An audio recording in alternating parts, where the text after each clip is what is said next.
അധ്യക്ഷൻ ഈ വേദിയിൽ വിജയിച്ചു വന്ന എൻ്റെ പ്രിയപ്പെട്ട മോഹന ചേച്ചി, ബാക്കി മുതിർന്ന നേതാക്കളെ, നമ്മൾക്കറിയാം ഈ കഴിഞ്ഞ ത്രിതല പഞ്ചായത്ത് തെരഞ്ഞെടുപ്പിൽ ഈ ഭരണകക്ഷിയും കേന്ദ്രത്തിന്റെ ഭരണകക്ഷിയും എന്തെല്ലാം ആരോപണങ്ങളാണ് ഇവിടുത്തെ UDF-നെതിരെ ഉന്നയിച്ചത് എന്ന് നമ്മൾ എല്ലാവരും കണ്ടതാണ്. അതിലെല്ലാം മനം കൊണ്ടാണ് കേരള ജനത ഒന്നടങ്കം UDF-ന് വോട്ട് ചെയ്തതും ഇത്രയും വലിയൊരു വിജയം UDF-ന് കരസ്ഥമാക്കാൻ കഴിഞ്ഞത്. അതിനുശേഷം അവർ വെറുതെ ഇരിക്കുന്നില്ല. പോറ്റിയെ കേറ്റിയെ, ഇത് എന്റെ പ്രിയ സുഹൃത്ത് ബിആർ ഷബീർ പറഞ്ഞതുപോലെ അവരുടെ നെഞ്ചിലേക്കാണ് പതിഞ്ഞിരിക്കുന്നത് ഒരു ഉൾക്ക മാതിരി.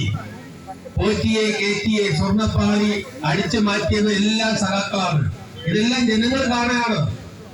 അപ്പൊ ആ പാട്ടിനെ വരെ അവർ ഭയപ്പെടുകയും അതിനെ നിരോധിക്കുകയുമാണ് അവർ ചെയ്യുന്നത്. അത് കഴിഞ്ഞിട്ട് ഇപ്പൊ തന്നെ നമുക്കറിയാം, അടുത്ത സ്ഥലത്ത് ഏറ്റനാട് അവിടെ നടന്ന നമ്മുടെ ഒരു നേതാവിന്റെ ഭർത്താവ് മരണത്തോടനുബന്ധിച്ച് അത് കോൺഗ്രസുകാരെ എല്ലാവരെയും പ്രതിക്കൂട്ടിൽ നിർത്തിക്കൊണ്ട് അവരെ എല്ലാവരെയും കുറ്റക്കാരായിക്കൊണ്ട് അവർക്കെതിരെയൊക്കെ കേസ് ചാർജ് ചെയ്യാൻ പോവുകയാണ്. എന്തിന്റെ പേരിൽ എന്ന് ചോദിച്ചാൽ ഞങ്ങൾക്ക് അറിയില്ല. എന്തെങ്കിലുമൊക്കെ അവർ തമ്മിൽ കുടുംബ പ്രശ്നമുണ്ടെങ്കിൽ പാർട്ടിക്കാരാണ് എന്നുള്ളതിന്റെ പേരിൽ എന്തിനാണ് ഈ പാർട്ടിക്കാരുടെ ആൾക്കാരെ പ്രതി ചേർക്കുന്നതെന്ന് ഞങ്ങൾക്കറിയില്ല. പലയിടത്തും നിങ്ങൾ നോട്ടീസ് കാണുന്നുണ്ട്, ബോർഡുകൾ കാണുന്നുണ്ട്. അപ്പോൾ ഇതെല്ലാം രാഷ്ട്രീയ പദപോക്കലാണ് എന്ന് മാത്രമേ എനിക്ക് ഈ അവസരത്തിൽ പറയാനുള്ളൂ. കാരണം കേരള ജനത ഈ ഭരണം കൊണ്ട് നെട്ടോട്ടം തിരിയുകയാണ്. അത് ഇനി ഒരു 4 മാസം കൂടി കഴിയുമ്പോൾ അത് വീണ്ടും പ്രതിഫലിക്കും. കാരണം 38 കർപ്പൂരം വരെ വില കൂടിയിരിക്കുന്ന സാഹചര്യത്തില് അത് തന്നെയാണ് ഈ ത്രിതല പഞ്ചായത്തിലെ UDF-ന് ഇത്രയും വലിയ മുൻതൂക്കം കാണാൻ പറ്റിയത്. ഇവർ എന്തൊക്കെ ഇനി തേനും പാലും ഒഴിക്കാലും ഈ കേരള ജനത ഒന്നടങ്കം അത് മനസ്സിലാക്കി കഴിഞ്ഞു. ഇവര് കശാപ്പുകാരാണ് എന്ന് തന്നെയാണ് ഈ അവസരത്തിൽ പറയാനുള്ളത്. എന്തെങ്കിലും ഒരു എല്ലും രക്തം വിട്ടുകൊടുത്തിട്ട് ഇവർക്ക് വേണ്ടി വോട്ട് ചെയ്യാൻ വിധിക്കപ്പെട്ടവരല്ല കേരളത്തിലെ ജനങ്ങൾ എന്നാണ് കേരളത്തിലെ ജനങ്ങൾ തെളിയിച്ചിരിക്കുന്നത്. MM മണിയുടെ അത് പിഴച്ചതല്ല, അയാൾ ബോധപൂർവം തന്നെയാണ് പറഞ്ഞത്. നിങ്ങളൊക്കെ ക്യാഷ് വാങ്ങി നക്കിയിട്ട് നിങ്ങൾ വോട്ട് ചെയ്തില്ല എന്ന അർത്ഥം തന്നെയാണ്. MM മണിക്ക് എങ്ങനെയാണ് അത് പറയാൻ സാധിക്കുന്നത്? ഞാനും നിങ്ങളും പകലന്തിയോളം പണിയെടുക്കുന്ന പണമാണ് ഈ ഖജനാവിലുള്ളത്, അതല്ലാതെ MM മണിയുടെ കുടുംബസ്വത്തല്ല. അത് പറയാൻ ഞങ്ങൾ ആഗ്രഹിക്കുകയാണ്. അപ്പൊ ഞങ്ങൾ ഇരുട്ടോളം പണിയെടുത്തിട്ട് കിട്ടുന്ന പണം ഖജനാവിലേക്ക് അടയ്ക്കുമ്പോൾ ആ പണത്തിൽ നിന്ന് കിട്ടുന്നതാണ് നിങ്ങൾക്ക് കിട്ടുന്ന ശമ്പളം. അതിൽ നിന്ന് ഒരു വിഹിതം ഈ താഴെ തട്ടിലുള്ള പാവങ്ങൾക്ക് കൊടുത്താൽ എന്താണ് ഈ ഖജനാവ് കാലിയാകുമോ?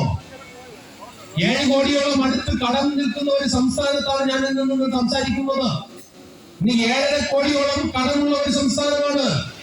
ഈ 10 വർഷം കൊണ്ട് ഈ ഗവൺമെന്റ് LDF ഗവൺമെന്റ് വരുത്തിവെച്ചതാണ് ഈ 7.5 കോടി രൂപ. ഇത് എന്നാണ് അടച്ചു തീരുന്നത്? ഇതിന് എന്തെങ്കിലും ഒരു പ്രതിവിധി ഉണ്ടോ? നമ്മുടെ സ്കൂളുകളിലേക്ക് ഇപ്പോഴത്തെ പാഠ്യപദ്ധതിയുടെ കാര്യങ്ങളൊന്നും ഞാൻ പറയുന്നില്ല. കാരണം കേന്ദ്ര ഗവൺമെന്റും ഇവരും തമ്മിൽ ടൈപ്പ് ആക്കിയിട്ട് പുതിയ പാഠ്യപദ്ധതി അത് ഇല്ലായ്മ ചെയ്തു എന്ന് പറയുന്നില്ല എങ്കിലും അവർ ഒന്നും തെളിച്ചു പറയുന്നില്ല. PMC പദ്ധതി വീണ്ടും നടപ്പാക്കുന്നതെന്നാണ് തന്നെയാണ് പറയുന്നത്. PMC പദ്ധതി ഇവർ കൊണ്ടുവരും. അതെന്തിനാണ്? ഖജനാവിൽ പണം നിറയ്ക്കാനെന്നാണ് പറയുന്നത്. 10 കോടി രൂപ അവർക്ക് കിട്ടുമെങ്കിൽ അവർ എന്തും കാണിക്കും. ഇവിടെ ഇനി നമുക്കറിയാം, ഈ വരുന്ന തെരഞ്ഞെടുപ്പില് BJP-യും CPM-ഉം തമ്മിൽ ധാരണയായിരിക്കുകയാണ്. അവർക്ക് 10 സീറ്റോ 20 സീറ്റോ ബാക്കിയെല്ലാം CPM-ന് കൈമാറാൻ ജനങ്ങളിൽ തിരിച്ചറിയണം. ഇവര് തമ്മിലുള്ള കൂട്ടുകക്ഷി അഥവാ തിരിച്ചറിയണം.